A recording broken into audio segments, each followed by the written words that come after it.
Olá pessoal, sejam todos bem-vindos ao nosso primeiro vídeo da disciplina de Contabilidade Pública. E nesse primeiro conjunto de vídeos referentes à aula 2, a gente vai trabalhar um pouquinho sobre o processo de convergência da contabilidade pública brasileira às normas internacionais. Para isso, pessoal, a gente vai dividir os vídeos para não ficar muito extenso nem muito cansativo para vocês que estão assistindo. A gente vai dividir o conteúdo nesse primeiro conjunto de aulas em 3 vídeos, começando por essa aula 02.1, que vamos trabalhar a introdução às normas internacionais. A gente vai ver o plano de fundo e o porquê de aderir a um padrão internacional. Na segunda aula da aula 2, iremos trabalhar como que é o processo de convergência, como foi, e como vem acontecendo esse processo de convergência, e quais são as principais características e vantagens de você seguir esse padrão internacional que a gente vem adotando no Brasil. E por último, na aula 3, na terceira aula dessa aula 2, a gente vai trabalhar com o Manual de Contabilidade aplicado ao setor público, que é o MCASP, que consolida as informações todas em uma única fonte de consulta, tá certo? Então, sem mais delongas, vamos iniciar o conteúdo dessa aula. E a gente precisa, para entender melhor as normas internacionais, saber que a contabilidade ela não nasceu pronta, ela não é uma ciência estagnada, ela passou e ainda vai passar e ainda passa por um longo processo de evolução. Desde lá dos neandertais que escreviam, faziam suas inscrições nas rochas, nas paredes, de pedras, até perpassando pelo surgimento da escrita, pelo surgimento dos primeiros meios de digitação, máquina de escrever, calculadora, até os dias atuais, que a gente tem um processo de informatização muito presente. E esse processo de informatização trouxe um grande benefício, que é, além das informações serem produzidas com mais rapidez, elas são compartilhadas com ainda mais rapidez. Então, hoje, é muito comum que outras empresas, outras entidades tenham acesso a informações de outras empresas, de outras entidades.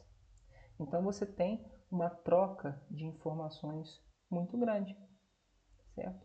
Então surge uma necessidade da gente tentar estabelecer um padrão, um algo a se seguir para que facilite esse tipo de situação, certo? Isso no panorama geral da contabilidade. Vamos entrar um pouquinho mais a fundo na contabilidade pública. Bom, o primeiro grande marco aí da contabilidade pública brasileira vem lá no Código de Contabilidade Pública de 1922. Olha que interessante. A gente se tornou uma república desde 1888, melhor dizendo, 1889, não vamos confundir. E só em 22 que a gente criou o primeiro código de contabilidade aplicada às entidades, ao setor público. Nesse código de 1922 já se falava em organização, orientação e fiscalização da forma como a contabilidade era escriturada, como as informações eram registradas. Também nesse código foi estabelecido que o ano financeiro, para fins da contabilidade pública, seria coincidente com o ano civil, então de 1º de janeiro a 31 de dezembro. Cerca de 44 anos depois, surge a Lei 4.320 de 1964, que ela abre um pouco mais o leque para a contabilidade pública, dizendo normas gerais para elaboração e controle do orçamento e dos balanços públicos. E eu vou dizer para vocês que essa Lei 4.320, como a gente já comentou na primeira aula, nosso encontro ao vivo, ela continua existindo. Tá? Então, assim, ela ainda rege a nossa contabilidade, uma lei de 60, quase 60 anos atrás. Continuando, depois de quase 46 anos, surge mais uma alteração no arcabouço teórico da contabilidade pública, trazido pela Lei Complementar 101 de 2000, a nossa querida Lei de Responsabilidade Fiscal, que não trata tanto assim de contabilidade pública, mas trata de finanças públicas. e as finanças estão diretamente ligadas à contabilidade pública e ao trabalho do contador público, né? Porque é a contabilidade que produz a maioria dos relatórios que são exigidos, que faz boa parte da produção de informações necessárias para o cumprimento da LRF. Então, mais uma alteração na contabilidade. E aí, dos anos 2000 em diante, a gente tem um grupo que foi criado especificamente para a pública, que tem como objetivo integrar a teoria da contabilidade, que é padrão para as empresas, né, para a contabilidade societária, e tentar trazer para o setor público, principalmente no que diz respeito ao registro, à mensuração e à evidenciação. Então, desde os começos dos anos 2000, já pensa-se aqui no Brasil em atualizar, em modernizar a contabilidade pública. Por quê? A gente está falando de uma contabilidade que é regida por uma lei de mais de 50 anos atrás, na época de 40 anos atrás. Será que a contabilidade permaneceu estática nesse intervalo? Se a gente voltar no que a gente mostrou, né, no que eu mostrei para vocês no slide anterior, nesse período aí dos 64 até 2000, a gente teve a informatização, a gente teve maior acesso à informação, uma presença muito maior da internet. Então, a contabilidade precisa se modernizar. E aí eu te pergunto, a gente tem a criação de um comitê nos anos 2000 para tentar fazer uma adaptação da teoria da contabilidade geral para a área pública.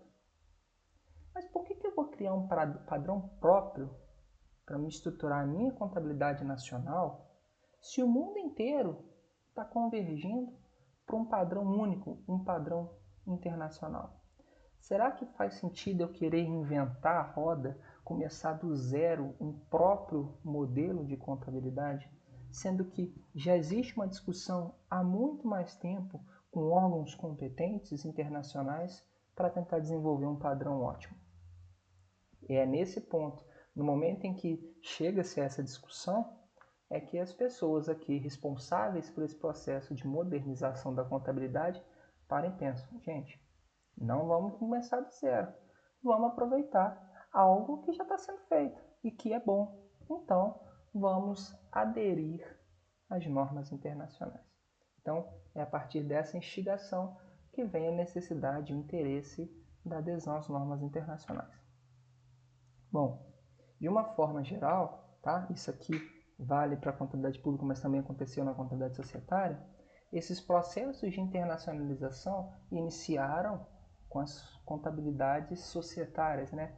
Com a contabilidade financeira de uma forma geral. Então, a nível mundial, a contabilidade societária já passa por um processo de padronização, que são as IFRS, a International Financial Reporting Standards, né? Então, as IFRS já tem aqui no Brasil começando um processo de convergência desde 2005 e sendo instaurado oficialmente em 2010 para a contabilidade societária.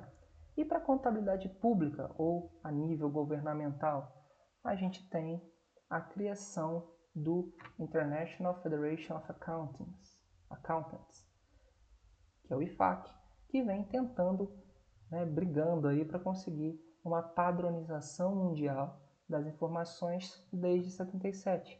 Tá? A partir de 2003, começou a aprimorar as abordagens dos padrões internacionais por meio das IPSAS, International Public Sector Accounting Standards.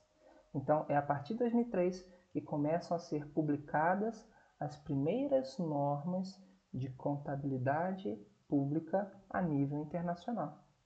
Só que essas normas, não passam a vigorar no Brasil em 2003. O Brasil ainda é relutante, ainda demora a fazer parte desse processo, a aderir a essas normas, certo? Isso a gente vai ver no próximo vídeo. Mas basicamente, o que são essas IPSAS, essas normas internacionais da contabilidade aplicada ao setor público? São normas que têm por objetivo estabelecer um padrão, uma norma geral para o reconhecimento, para a mensuração e evidenciação de procedimentos contábeis a níveis mundiais relativos ao setor público. Então, a partir das IPSAS, a gente tem o estabelecimento de uma estrutura conceitual, que vai ser a base para a gente poder elaborar as outras normas e o que a gente vai estudar na disciplina, provavelmente na semana que vem, que vocês estão vendo esse vídeo.